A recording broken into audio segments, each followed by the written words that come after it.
সেই আমার বার্থডের সময় থেকে তো ঘুরতে যাবো করে আর যেতেই পারছি না এই ওয়েদারের জন্য।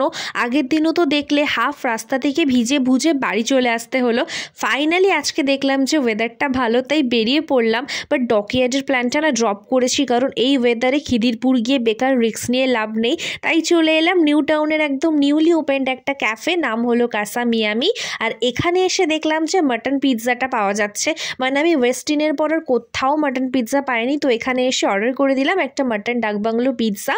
আর মকটেলটার নাম কি ছিল আমি এই মুহূর্তে ভুলে গিয়েছি, বাট খেতে বেশ ভালো ছিল, কারণ ট্যাঙ্গি ছিল। আমি সুইটের থেকে ট্যাঙ্গি খেতে বেশি ভালোবাসি। আর নেক্সট নিয়েছিলাম হট গার্লিক চিকেন আর হাক্কা নুডলস। নুডলসটা তো ঠিকই ছিল, বাট গার্লিক চিকেনটা না একটু বেশি সল্টি হয়ে গিয়েছিল। আর আমার জানো তো খাবারের দাম যাই হোক না কেন কোনো ব্যাপার না, বাট যখনই জলের দাম বেশি হয় আমার প্রচণ্ড গায়ে লাগে। মানে আমি হায়েস্ট 350 টাকা দিয়ে জল কিনে খেয়েছি, ক্যাফেতে আসলে তো কিনে খেতেই হয়। এখানেও জলের দাম 165 ছিল। আর আমি তো আমার পোর্শন কোনো দিনই কমপ্লিট করে খেতে পারি না, তো রিক আমারটা খাচ্ছিল। মানে এটাই হয়, আমি মোটা ও রোগা, তো কিন্তু আমার থেকে বেশি ওই খেতে পারে। তো যাই হোক, তারপর আমি বাইরে থেকে একটু ভেতরে এসিতে এসে বসলাম, কারণ ফটো তুলতে তুলতে পুরো ঘেমে গিয়েছিলাম। আর এখানে একটু আমি আমার আংটিগুলো তোমাদেরকে দেখাচ্ছিলাম।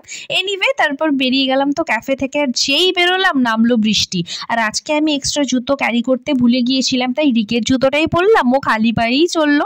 তবে আজকে জানো তো মন খুশি খুশি আছে, কারণ খাওয়া হয়ে গেছে, ফটো তোলা হয়ে গেছে। এবার বৃষ্টি হ যা হ, তো শেষে বৃষ্টিটাকে এনজয় করতে করতে চলে গেলাম বাড়ি।